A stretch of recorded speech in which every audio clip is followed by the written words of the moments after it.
All right, in chapter 5, we learned that the next birthday coming up was Hillary Kimball. Is anyone else nervous to see how Hillary's going to react to having her a Stargirl sing about to her on her birthday? Let's read chapter 6 and find out. Hillary herself set the stage the day before. In the middle of lunch, she got up from her table and walked over to Stargirl. For half a minute, she just stood behind Stargirl's chair. Silence everywhere except for the tinkling in the kitchen.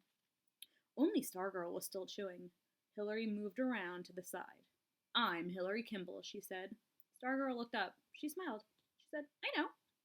"My birthday is tomorrow." "I know." Hillary paused. Her eyes narrowed.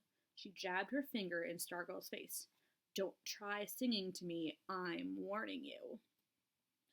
Only those at a nearby table heard Stargirl's faint reply, "I won't sing to you." Hillary gave a satisfied smirk and walked off. From the moment we arrived at school the next day, the atmosphere bristled like cactus paddles. When the buzzer sounded for first lunch, we leapt for the doors. We swarmed onto the food lines. We raced through our choices and hurried to our seats. Never had we moved so fast, so quietly. At most, we whispered. We sat, we ate. We were afraid to crunch our potato chips, afraid we might miss something. Hillary was the first to enter. She marched in, leading her girlfriends like an invading general. In the food line, she smacked items onto her tray. She glared at the cashier. While her friends scanned the crowd for Stargirl, Hillary stared ferociously at her sandwich. Wayne Parr came in and sat several tables away, as if even he was afraid of her on this day. Stargirl finally came in. She went straight to the food line, blithely smiling as usual, but she and Hillary seemed unaware of each other. Stargirl ate, Hillary ate, we watched. Only the clock moved.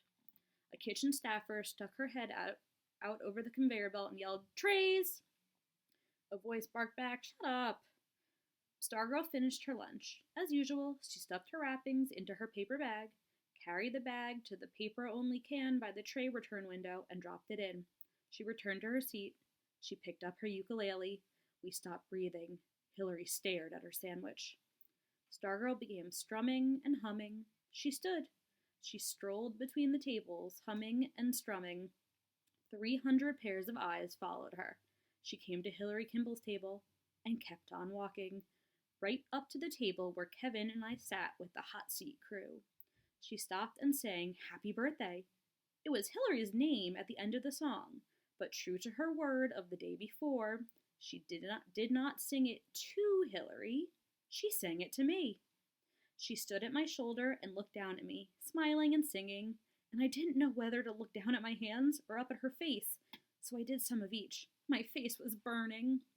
When she finished, the students burst from their silence with wild applause. Hillary Kimball stomped from the lunchroom. Kevin looked at Stargirl and pointed at me and said what everyone must have been thinking. Why him? Stargirl tilted her head as if studying me. She grinned mischievously. She tugged on my earlobe and said, "He's cute," and walked off. I was feeling 9 ways at once, and they all ended up at the touch of her hand. "More interesting," he said. "I think it's time to go see Archie." All right, that's a pretty big event that just happened. So my question now is, who is Archie? All right, stay tuned next week so you can find out who is this new character.